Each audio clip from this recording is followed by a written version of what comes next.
हो आप सब लोग। आई होप कि आप सभी बहुत ही अच्छे होंगे। वैसे आप लोग कैसे हो कमेंट करके बताना, क्योंकि मुझे तो एक्चुअल में नहीं पता आप लोग कैसे हो, बट आई ऑलवेज विश कि आप लोग बहुत अच्छे हो। So first of all congratulations, आप लोग यहाँ पे ऑफिशियली अपने सेकेंड ईयर में एंटर कर चुके हो, ठीक है। एंड आप लोग बन चुके हो यहाँ पे सीनियर्स। तो लाइफ में आपका एक लेवल अप हो चुका है। तो स्टडी में भी इस बार आपका थोड़ा सा एक लेवल अप होने वाला है। एंड जी हाँ, हम वापस आ चुके हैं। आप लोगों ने इतने सारे मैसेजेस किए, इवन कुछ लोग के तो फैमिली वालों के भी मैसेजेस आ रहे हैं, तो अब इतना कुछ होगा तो हमें तो वापस आना ही पड़ेगा। खैर, यहाँ पे हम इन सारी बातों को साइड करते हुए बात करते हैं अपने बी फार्मा थर्ड सेमेस्टर के बारे में। सो बी फार्मा थर्ड सेमेस्टर। अब थर्ड सेमेस्टर में आप लोगों को यहाँ पे कौन कौन से सब्जेक्ट पढ़ने हैं, कितना उनका यहाँ पे सिलेबस रहने वाला है। सिलेबस यहाँ पे लेंथी है कि शॉर्ट है, और एग्जाम आप लोग के कब तक हो सकते हैं, और सिलेबस यहाँ पे कब तक कवर हो जाएगा, और यहाँ पे कैसे आपका थोड़ा सा यहाँ पे लेवल अप होने वाला है। तो उन सारी चीज़ों के बारे में हम लोग यहाँ पे वीडियो में बात करेंगे। अब देखो, ऐसा हो सकता है कि आप लोगों को थर्ड सेमेस्टर का सिलेबस ऑलरेडी पता चल चुका होगा, ठीक है। आप लोगों ने सब्जेक्ट्स तो जरूर पढ़ लिए होंगे, लेकिन फिर भी ये वीडियो आपके लिए इंपॉर्टेंट रहने वाली है, क्योंकि इस वीडियो में हम लोग पार्टिकुलर हर सब्जेक्ट के बारे में बहुत डिटेल में बात करेंगे। मतलब कि हर सब्जेक्ट के अंदर आप लोगों को कितना सिलेबस पढ़ना है, मतलब यहाँ पे कौन कौन से टॉपिक्स हैं, कौन कौन से यहाँ पे सब टॉपिक्स हैं, तो सारी चीज़ों के बारे में डिटेल में बात करेंगे। यानी कि उससे आप लोग को एक बहुत अच्छा सा आइडिया हो जाएगा कि आपका जो सिलेबस है वो लेंदी है कि शॉर्ट है, ठीक है, और आप लोग को कितनी ज़्यादा मेहनत करनी पड़ेगी इस बार। और फिर भी अगर मान लो आप लोग वीडियो नहीं देखना चाहते हो, ठीक है, और सिलेबस आप लोग को पता है, तो फिर भी आप लोग वीडियो का लास्ट 2-3 मिनट देख लेना, क्योंकि वहाँ पे हम लोग मेनली बात कर रहे होंगे कि आपका एग्ज़ाम कब तक हो सकता है और सिलेबस यहाँ पे कैसे हम कवर करने वाले हैं। तो यहाँ पे इन सारी बातों के साथ हम लोग अपना आज का वीडियो स्टार्ट करते हैं। तो बात करें हम लोग यहाँ पे अपने बी फार्मा थर्ड सेमेस्टर के सब्जेक्ट्स के बारे में, तो सबसे पहली बात कि यहाँ पे आप लोगों को कोई भी इंटरनल सब्जेक्ट नहीं पढ़ना है। बल्कि यहाँ पे बात करें तो थर्ड सेमेस्टर से आप लोग को अपने आने वाले जो भी सेमेस्टर्स हैं वहाँ पे कोई भी इंटरनल सब्जेक्ट्स नहीं देखने को मिलेगा। जो भी इंटरनल सब्जेक्ट्स थे वो आप लोगों ने फर्स्ट और सेकंड सेमेस्टर में ऑलरेडी पढ़ लिए हैं। तो यानी कि यहाँ पे आप लोग को सारे के सारे सब्जेक्ट्स एक्सटर्नल ही देखने को मिलेंगे, यानी कि सबका यहाँ पे यूनिवर्सिटी एग्जाम होगा। अब देखो, यहाँ पे जो हमारी कुछ यूनिवर्सिटीज हैं, तो कुछ यूनिवर्सिटी में तो आप लोग को 5 सब्जेक्ट देखने को मिलते हैं, लेकिन कुछ में हमारे 4 ही होते हैं। तो वो जो 5वां सब्जेक्ट है वो होता है हमारे यहाँ पे human values and professional ethics. तो ये हमारा एक ऑप्शनल सब्जेक्ट होता है, जो कि हमारी कुछ ही यूनिवर्सिटी में देखने को मिलता है, जैसे कि हमारी AKTU यूनिवर्सिटी हो गई, और भी 1-2 यूनिवर्सिटी है जहाँ पे आप लोग को ये सब्जेक्ट देखने को मिलता है। वरना आप लोग को यहाँ पे हमारे 4 मेन सब्जेक्ट हमारे बी फार्मा थर्ड सेमेस्टर के अंदर आप लोग को पढ़ने हैं, ठीक है। तो यहाँ पे सबसे पहला सब्जेक्ट हमारा हो जाता है फिजिकल फार्मास्यूटिक्स, ठीक है। अभी इन सब के बारे में काफी डिटेल में बात करेंगे, पहले आप लोग बस नाम देख लो। पहला हो गया फिजिकल फार्मास्यूटिक्स, दूसरा हो गया फार्मास्यूटिकल इंजीनियरिंग, थर्ड हो गया हमारे यहाँ पे फार्मास्यूटिकल माइक्रोबायोलॉजी, एंड फोर्थ हो गया हमारे यहाँ पे pharmaceutical organic chemistry second, and fifth हमारा सब्जेक्ट हो जाता है human values and professional ethics, जो कि आप लोग का एक ऑप्शनल सब्जेक्ट है। मतलब ऑप्शनल नहीं है, कुछ यूनिवर्सिटीज में होता है और कुछ यूनिवर्सिटीज में नहीं देखने को मिलता है, लेकिन जिनके अंदर होता है, जैसे अगर AKTU की बात करें तो आप लोग को ये 5 सब्जेक्ट का एक्सटर्नल एग्जाम देना पड़ता है, ठीक है। तो यहाँ पे आप लोग इसमें कंफ्यूज नहीं हो गया आई थिंक। तो अब हम लोग यहाँ पे एक एक सब्जेक्ट्स का जो है पूरा डिटेल कोर्स देखते हैं कि कितना सिलेबस है और क्या क्या आप लोग को पढ़ना है। तो सबसे पहले हम लोग बात करते हैं अपने फिजिकल फार्मास्यूटिक्स के बारे में। अब फिजिकल फार्मास्यूटिक्स आखिर है क्या? तो देखो, यहाँ पे 11th और 12th में आप लोगों ने फिजिकल केमिस्ट्री पढ़ी थी। केमिस्ट्री के हमारे 3 पार्ट हुआ करते थे 11th 12th में, हमारी इनऑर्गेनिक केमिस्ट्री, ऑर्गेनिक केमिस्ट्री, और थर्ड कौन सा था? Physical chemistry. तो जो आप लोग की फिजिकल केमिस्ट्री थी वही हमारी पूरी की पूरी आप लोग को फिजिकल फार्मास्यूटिक्स के अंदर देखने को मिलेगी, ठीक है। यानी यहाँ पे हमारा फिजिकल केमिस्ट्री का हमारे फार्मेसी में क्या यूज है, मतलब हम लोग पढ़ रहे हैं फार्मेसी में, तो हम लोग पॉइंट ऑफ व्यू किसका लेके चलेंगे? फार्मेसी का। यानी कि हमारा जो फिजिकल केमिस्ट्री है उसका हमारे फार्मास्यूटिक्स या फिर कह सकते हो फार्मेसी में किस तरीके से यूज होता है, हमारी दवाओं में उसका किस तरीके से एप्लीकेशन होता है, उन सारी चीज़ों को हम लोग यहाँ पे अपने फिजिकल फार्मास्यूटिक्स के अंदर पढ़ेंगे। अब यहाँ पे हम लोग बात करें अपने यूनिट 1 की, ठीक है। देखो, थोड़ा सा हम लोग यहाँ पे सिलेबस का ओवरव्यू ले लेंगे ताकि आप लोग को एक आइडिया चल जाए। अब यहाँ पे हम लोग डिटेल में तो बात करेंगे नहीं कि सॉल्युबिलिटी क्या होती है, बट एक आइडिया ले लेते हैं। तो सबसे पहले अगर यूनिट 1 की बात करें तो यूनिट 1 में आप लोग का एक ही चैप्टर है जो कि हमारा पूरा का पूरा सॉल्युबिलिटी के ऊपर होने वाला है। तो यहाँ पे आप लोग को पढ़नी है सॉल्युबिलिटी ऑफ ड्रग्स, जिसके अंदर हमारे कुछ सब टॉपिक्स हो जाते हैं, जैसे कि हमारे यहाँ पे सॉल्युबिलिटी एक्सप्रेशन यानी कि इसकी एक्सप्रेशन क्या होगी, ठीक है।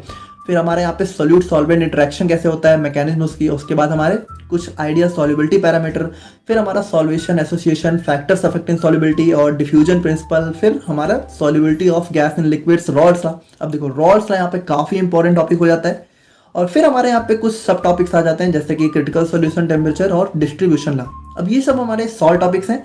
अगर हम लोग यहाँ पे इसमें डिटेल और लॉन्ग टॉपिक्स की बात करें तो हमारा हो जाता है यहाँ पे diffusion principle in biological system, ठीक है, और हमारा रॉल्स लॉ और हमारा यहाँ पे डिस्ट्रीब्यूशन लॉ। तो यहाँ से आप लोग को मेनली क्वेश्चन देखने को एग्जाम में मिलते रहते हैं, ठीक है। और बात करें हम लोग यहाँ पे अपने फिजिकल फार्मास्यूटिक्स के यूनिट नंबर 2 की, तो यहाँ पे आप लोग को 2 चैप्टर देखने को मिल जाएंगे, ठीक है। जिसमें पहला हो जाएगा हमारा states of matter and properties of matter. अब देखो स्टेट्स ऑफ मैटर आप लोग को बहुत ही सिंपली पता है क्या होता है, हमारा सॉलिड, लिक्विड, गैस। लेकिन यहाँ पे अगर हम लोग बात करें तो जो हमारा लिक्विड और गैस है उसके बारे में हमें थोड़ा सा ज़्यादा डिटेल में पढ़ना है, ठीक है। मेनली उसमें भी अगर हम लोग बात करें तो गैसेज के बारे में काफ़ी डिटेल में पढ़ना है। तो यहाँ पे अगर हमारा सब टॉपिक्स की बात करें इसके अंदर तो हमारा स्टेट ऑफ मैटर हो गया, ठीक है। अब देखो ये दूसरा से आप लोग कंफ्यूज मत हो रहा, यहाँ पे ये हमारा चैप्टर वाइज है। जैसे कि यूनिट 1 में 1 चैप्टर था और यहाँ पे हमारे यूनिट 2 में हमारे 2 चैप्टर हैं। जैसे कि ये 2nd हो गया और ये 3rd। तो हम लोगों ने इसको थोड़ा सा चैप्टर वाइज लिखा है, ठीक है, ताकि आप लोग को आइडिया लग जाए कि कितने चैप्टर्स हैं और कितने यहाँ पे टोटल यूनिट्स हैं। यूनिट 2 में हमारे जो सब टॉपिक्स हैं उसमें हो गया हमारा स्टेट ऑफ मैटर। तो इसमें सिंपली आप लोग को स्टेट ऑफ मैटर पढ़ना है। फिर हमारा changes in state of matter, कैसे चेंजेस होते हैं, सॉलिड से लिक्विड, लिक्विड से गैस, वही सारी चीज़ें, ठीक है। फिर लैटेंट हीट और vapour pressure, sublimation, critical point और यूटैक्टिक मिक्सचर्स। अब देखो ये सारे हमारे जितने भी टॉपिक हैं, जैसे कि वेपर प्रेशर, लेटेंट हीट और sublimation, critical point, eutectic mixture, relative humidity, ये सारे हमारे जो है आप कह सकते हो कि 2 नंबर के टॉपिक्स हैं, ठीक है। यानी कि ये सारे हमारे शॉर्ट टॉपिक्स होते हैं। तो स्टेट ऑफ मैटर से मेनली हमारा लॉन्ग क्वेश्चन अगर बनता है तो क्रिस्टलाइन एंड एमॉर्फस सॉलिड के ऊपर बनता है, वरना यहाँ पे जनरली हमारे शॉर्ट क्वेश्चंस बनते हैं। एंड बात करें हम लोग यहाँ पे अपने चैप्टर नंबर 3 की, तो आ जाता है हमारा यहाँ पे यूनिट 2 के अंदर ही physicochemical properties of drug molecules, ठीक है। तो यहाँ पे हमारा आ जाता है हमारा रिफ्रैक्टिव इंडेक्स हो गया, ऑप्टिकल रोटेशन, डाइलेक्ट्रिक कांस्टेंट। अब देखो ये सारे टॉपिक्स भी हमारे शॉर्ट क्वेश्चंस में ही देखने को मिलते हैं। यानी कि अगर यूनिट 2 की बात करें तो यहाँ से आप लोग को 2 नंबर के क्वेश्चंस बहुत ज़्यादा देखने को मिलेंगे, ठीक है। ये सारे टॉपिक्स हमारे 2 नंबर के लिए बहुत ज़्यादा इंपॉर्टेंट हो जाते हैं। और यूनिट नंबर 3 की बात करें तो यहाँ पे हमारा जो आ जाता है 4th चैप्टर, जो कि हमारा सरफेस एंड इंटरफेशियल फिनोमेना, ठीक है। तो यहाँ पे आप लोगों को क्या पढ़ना है, देखो यहाँ पे हमारा सिंपली जो भी हमारा सरफेस होता है और इंटरफेस होता है। अब आई थिंक आप लोग को थोड़ा बहुत सरफेस वगैरह पता होगा, नहीं भी पता होगा तो हम लोग यहाँ पे काफ़ी डिटेल में बात करेंगे। तो सब टॉपिक्स की बात करें तो हमारा जो भी सरफेशियल एंड इंटरफेशियल टेंशन हो गया। अब यहाँ से हमारा लॉन्ग क्वेश्चन बनता है जो कि हो जाता है measurement of surficial tension and interfacial tension. तो ये हमारा लॉन्ग क्वेश्चन यहाँ से देखने को मिलता है। बाकी हमारे सब टॉपिक्स हो जाते हैं कुछ सरफेस फ्री एनर्जी और स्प्रेडिंग कोफिशिएंट, एब्जॉर्प्शन, सर्फेक्टेंट्स। तो सर्फेक्टेंट से भी कभी कभी लॉन्ग क्वेश्चन HLB स्केल के ऊपर देखने को मिल जाता है। फिर हमारा सॉल्युबलाइजेशन हो गया, डिटर्जेंसी हो गया। देखो यहाँ पे हम लोग बात करें फिजिकल फार्मास्यूटिक्स की, तो यहाँ पे क्या है ना कि यहाँ पे हमारे सब टॉपिक्स बहुत देखने को मिलेंगे। यानी यहाँ पे हमारे कुछ छोटे छोटे टॉपिक्स बहुत ज़्यादा होंगे और बहुत ज़्यादा देखने को मिलेंगे।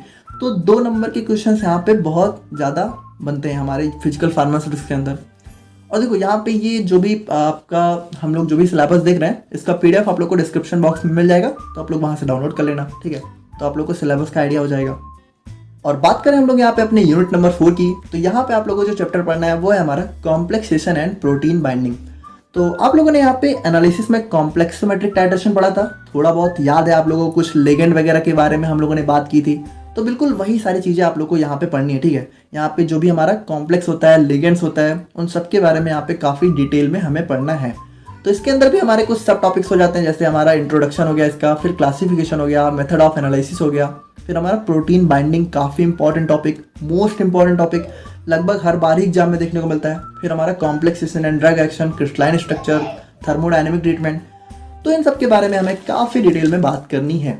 और यूनिट 5 की बात करें, अब देखो यूनिट 5 आप लोगों ने ऑलरेडी पढ़ा हुआ है, बिल्कुल। आप लोगों ने याद है, आप लोगों ने फार्मास्यूटिकल इनऑर्गेनिक केमिस्ट्री में एसिड बेस एंड बफर्स पढ़ा था। तो बफर्स के अंदर हम लोगों ने क्या देखा था, हम लोगों ने बफर्स को काफ़ी डिटेल में देखा था, आइसोटोनिक सॉल्यूशन के बारे में बात की थी। तो बिल्कुल वही सारी चीज़ें आप लोगों को यूनिट 5 में देखने को मिलने वाली है। यानी अगर आप लोगों ने वहाँ पे इनऑर्गेनिक केमिस्ट्री में यूनिट जो भी हमारी 2nd थी, अगर उसको आप लोगों ने अच्छे से पढ़ा था, स्टार्टिंग जो भी था हमारा एसिड बेस एंड बफर, तो यूनिट 5th आप लोग को बहुत आसान लगने वाली है क्योंकि इसमें सारे के सारे वही टॉपिक्स दे रखे हैं। जैसे कि इसके अंदर हम लोग पढ़ेंगे पीएच स्केल के बारे में, थोड़ा सा पीएच डिटर्मिनेशन और एप्लीकेशन ऑफ बफर, सब चीजें पढ़ी हैं हम लोगों ने। बफर इक्वेशन, हेंडरसन हसलबैक इक्वेशन याद है आप लोगों को, बफर कैपेसिटी, सारी चीजें तो पढ़ी थी हम लोगों ने यार। Buffer in pharmaceutical and biological system और बफर आइसोटोनिक सॉल्यूशन, ये टॉपिक तो पूरा डिट्टो कॉपी है, ठीक है। मतलब इसमें तो कुछ एक्स्ट्रा मिलने वाला है ही नहीं आप लोग को। जो आप लोगों ने इनऑर्गेनिक केमिस्ट्री में पढ़ा था वही आप लोग को यहाँ पे इसके अंदर भी पढ़ना है। तो ये था हमारे यहाँ पे फिजिकल फार्मास्यूटिक्स। एंड अब हम लोग यहाँ पे बात करते हैं अपने फार्मास्यूटिकल माइक्रोबायोलॉजी के बारे में।